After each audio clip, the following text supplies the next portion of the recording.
Hey everyone, welcome back to the Deep Dive. Today we're taking a look at something that's been in the news a lot lately, NASA's SpaceX Crew-10 mission and the delay. Yeah, the delay that happened. Yeah, the delay that nobody really expected. Nobody expected. And it's fascinating because when you think about space travel, you think, "Oh, what could go wrong?" No. Right? A million things could go A wrong. million things, A Nate. million things, but it turns out it was a tiny detail that caused this huge delay. We're going to be talking about all that today using a podcast episode called SpaceX Crew-10, Launch, Delay Details, and Discussion. Let's dive in. Yeah, and the thing that I think is so interesting is it wasn't like this catastrophic engine failure or like a meteor shower. Right. It was this little glitch, this tiny little thing, a clamp arm on the launch pad. A clamp arm. Okay, so when I first heard that, I was like, a clamp arm. Really? That's what's stopping us from going to space. I know it sounds kind of crazy, right? It does. But that clamp arm is part of the hydraulic system that keeps that big Falcon 9 rocket stable on the transporter erector. So think of it like training wheels on a bike. God. You need them for balance until the very last second when you're ready to go off on your own. And it's the same thing with the rocket. So without that working properly, the rocket could like tip over. That's exactly right. And you can imagine what could happen if that happened. Yeah, wouldn't be good. It wouldn't be good at all. We're talking about the rocket itself, the crew, the payload, everyone on the ground nearby. Yeah, That's why NASA and SpaceX, they're so careful. they have to be. Yeah, even the tiniest problem, and they're going to hit pause. Better safe than sorry, right? Yeah, Even if it means a few delays and, a little bit of disappointment. absolutely. It's all about making sure everything is perfect before they send those astronauts up into space. Well, let's talk about the astronauts because we have an amazing crew on this mission. Crew 10, Ann McSlane and Nicole Ayers from NASA. We've got Takuya Onishi from JXA and Kirill Peskov from Roscosmos. Talk about an international team. Yeah, a real global effort. And they're heading to the International Space Station to conduct a whole bunch of experiments. Some really interesting ones, too. Like what? Tell me more. Well, for example, they're going to be researching how materials react to fire in space. Okay, that sounds pretty intense. It is. It's way more complicated than you might think. You see, fire behaves differently in microgravity. Really? I never thought about that. Yeah. The way the flames spread, the temperatures involved, even the byproducts of combustion, it's all different up there. Huh. So it's not just about putting out fires in space, it's about preventing them in the first place. You got it. And that's essential for designing safe spacecraft for longer missions, like a trip to Mars. Makes sense. So fire in space, that's one thing. What else are they looking at? Well, they're also going to be studying something that I think a lot of people are curious about, the effects of long-duration spaceflight on the human body and mind. Oh, yeah. How being up in space for so long affects you. Exactly. Things like bone density, lost muscle atrophy, and even the psychological impact of living in that kind of environment for months. It's like those simulations where they lock people in a mock spaceship for months on end, right? To see how they cope. Right, but imagine doing that while hurtling through space at thousands of miles per hour. Yeah, that adds a whole other layer of intensity to it. For sure. And here's another layer to this mission. We're not just sending folks up to the ISS, we're also bringing back 2 astronauts who've been up there a bit longer than planned. Oh yeah, Barry Butch Wilmore and Sunita Suni Williams. That's right. They were on a test flight for Boeing's Starliner spacecraft. And, well, let's just say things didn't quite go according to plan. There are a few hiccups along the way. A few hiccups. Is that what we're calling propulsion problems and helium leaks these days? Well, in the world of space travel, those are just minor bumps in the road. Okay, you're being very diplomatic about it. Yeah. But those bumps kept them from returning to Earth when they were supposed to. Yeah, they've been on the ISS for almost 9 months now, way longer than their original mission. Wow.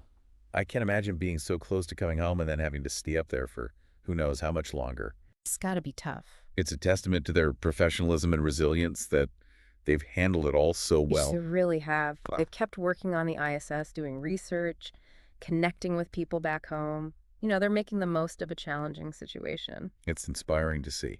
Yeah. And I bet they can't wait to get back to Earth. Oh, I'm sure they're looking forward to a hot shower, a home-cooked meal, and seeing their loved ones. All the things we take for granted down here.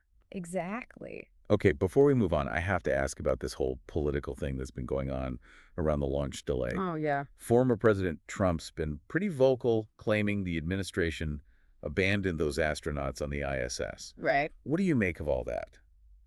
Well, it's important to note that both Wilmore and Williams have said publicly that they don't feel abandoned at all. Oh, They understand that this delay is due to a technical issue, not some political move. So maybe this is a situation where we should leave politics out of it. I think that's a good idea. Space exploration is a human endeavor, and it shouldn't be used as a political tool. Well said. So can you give us a quick update on when Crew-10 is actually expected to launch? As of right now, they're targeting Friday, March 14th at 7:03 p.m. Eastern Time. Okay, so just a couple days from now. That's the plan. But of course, it all depends on whether they can fix that clamp arm issue and if the weather cooperates. Fingers crossed for clear skies and a smooth launch. Me too. I'm really excited to see this mission finally get underway.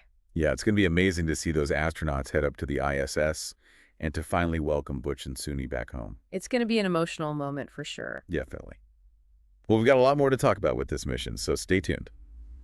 We'll be right back after a quick break.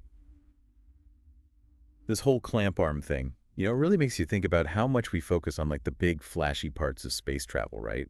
The rockets, the spacesuit. Right, all the stuff that looks cool in the movies. Exactly, but then it's like this little tiny piece of equipment. That can bring everything to a screeching halt. Totally. And, it's also got me thinking about this whole idea of private companies in space, like SpaceX. Yeah, it's a whole new era for space exploration. It really is. I mean, Yeah. for so long it was just NASA, right? Pretty much NASA was the big dog. And they're all about, doing things by the book, safety first. Right, which is super important, of course. Absolutely. But then along comes SpaceX with this whole Silicon Valley vibe. Yeah, moving fast, breaking things, disrupting the industry. And it's created this interesting dynamic, right? This kind of old guard versus the new kids on the block. It's like a clash of cultures almost. But it seems like they're figuring out how to work together. Yeah, it's becoming more of a partnership, I think. Like NASA has the experience, the deep knowledge, the rigorous safety standards. And SpaceX brings the innovation, the speed, the drive to push boundaries. It's like each side is bringing their strengths to the table. Exactly. And it's leading to some amazing advancements. Like those reusable Falcon 9 rockets. Total game changer, right? Yeah. I remember when they first landed that rocket back on the barge. Mm-hmm. It was like something out of science fiction. It blew everyone's minds. And it wouldn't have happened without SpaceX's willingness to take risks, to try new things. So do you think this means like private companies are going to take over space exploration? I don't know about takeover, but I think they're going to play a bigger and bigger role. Yeah. There's always going to be a need for government agencies like NASA to provide the big picture vision, the long-term goals, the funding for fundamental research. Right. But private companies, they can focus on developing the technology, the infrastructure to make those goals a reality. It's like a team effort. Exactly. And who knows, maybe someday we'll see a privately funded mission to Mars. That would be wild. But okay, let's be real. This whole public-private partnership thing, it's not all sunshine and rainbows. Of course not. There are challenges for sure. Like what are some of the concerns? Well, there are always concerns about safety, right? Making sure that corners aren't being cut in the pursuit of profit. Yeah, that makes sense. And there's the question of whether private companies will always prioritize scientific goals over commercial interests. It's a delicate balance for sure. But I think as long as we're aware of these potential pitfalls and we have open communication and collaboration between the public and private sectors, we can navigate these challenges and continue to push the boundaries of space exploration. It's exciting to think about all the possibilities, right? Yeah. What we might discover, what we might achieve. It's an incredible time to be following space exploration, that's for sure. It really is. Okay, but let's shift gears for a second and talk about the human side of all this. Yeah. For the astronauts themselves, both the ones heading up on Crew-10 and the ones waiting to come home after all this time. It's got to be an emotional roller coaster. I can't even imagine. For Crew-10, there's the excitement of the mission, the anticipation of doing groundbreaking research, and the sheer awe of seeing Earth from space. Right. But there's also the pressure, the responsibility, the knowledge that they're risking their lives for this. And for Butch and Suni, they've been so patient, so professional throughout this whole ordeal. Yeah, they're incredible. But I can only imagine how eager they are to get home. Oh, absolutely. To feel the sun on their faces, to breathe fresh air, to eat food that isn't freeze-dried. To see their families. Exactly. All the things we take for granted down here. But at the same time, there's got to be a part of them that's a little sad. To leave space behind. Oh, I bet. You spend that much time up there, it becomes a part of you. It's like this strange mix of emotions, right? Mm. Wanting to come home, Yeah. but also feeling connected to this place that's so far removed from everything we know. It speaks to the complexity of the human experience, right? We crave familiarity, but we also yearn for adventure. And space travel, it really pushes those boundaries. It forces you to confront those dualities. It changes your perspective on everything, on life on Earth, on our place in the universe. It's amazing to think about, and it's a reminder that space exploration, it's about so much more than just science and technology. It's about the human spirit, about our desire to explore, to learn, to push the limits of what's possible. And Crew-10, their mission, it embodies all of that. Oh. It's a symbol of our collective ambition, our drive to reach for the stars. And it's a reminder that even in the face of setbacks, even when things don't go according to plan, we keep going. We keep pushing forward. Because the universe is full of wonders waiting to be discovered. Exactly. And we're just getting started. So what do you think? What are some of the most exciting things on the horizon for space exploration? What breakthroughs are you looking forward to? Oh man, that's a tough one. There's so much happening right now. It's like drinking from a fire hose. Yeah. But I think one of the most mind-blowing areas is space telescopes. Yeah, those images we're getting from the James Webb Space Telescope are incredible. I know, right? It's like looking back in time to the very beginning of the universe. Like we have a time machine. Exactly. And it's helping us answer some really fundamental questions like, how did galaxies form?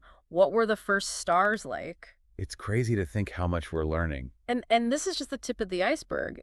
There are even more powerful telescopes being planned that could actually detect signs of life on other planets. Whoa, now that would be huge. Can you imagine finding out that we're not alone in the universe? It would change everything. It really would. And it's those kind of big questions, those fundamental mysteries that really drive us to explore, you know? It's that desire to push beyond what we know to see what's out there. Exactly. And it's not just about telescopes either. We're making incredible strides in robotics, artificial intelligence, biotechnology. All of these fields are playing a role in advancing space exploration. It feels like we're on the verge of a whole new era. It really does. There's a sense of momentum, a feeling that anything is possible. And it's not just governments and big companies anymore, right? We're seeing more and more private individuals and startups getting involved. Yeah, the barriers to entry are lower than ever before. It's Yeah. really exciting to see. It's democratizing space exploration. Exactly. It's opening up opportunities for people from all walks of life to contribute to this grand adventure. Okay, so we've talked a lot about the technology, the science, the politics even, but let's not forget about the people at the heart of this story. The astronauts. Yeah, Butch and Suni have shown incredible strength and resilience in the face of this unexpected delay. And the crew of Crew-10 who are ready to take on this incredible mission. They're true pioneers. They are. What would you say to them if you had the chance? I just say thank you. You know, thank you for your dedication, your courage, your willingness to push the boundaries of human experience. You inspire us all. That's beautiful.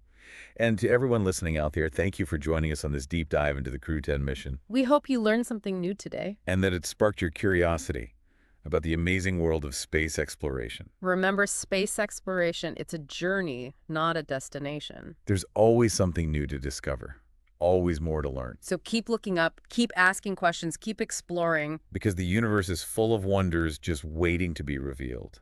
And on that note, we'll wrap things up here. Thanks for listening, everyone. This has been The Deep Dive, your guide to understanding the complexities of our world. Until next time, keep exploring.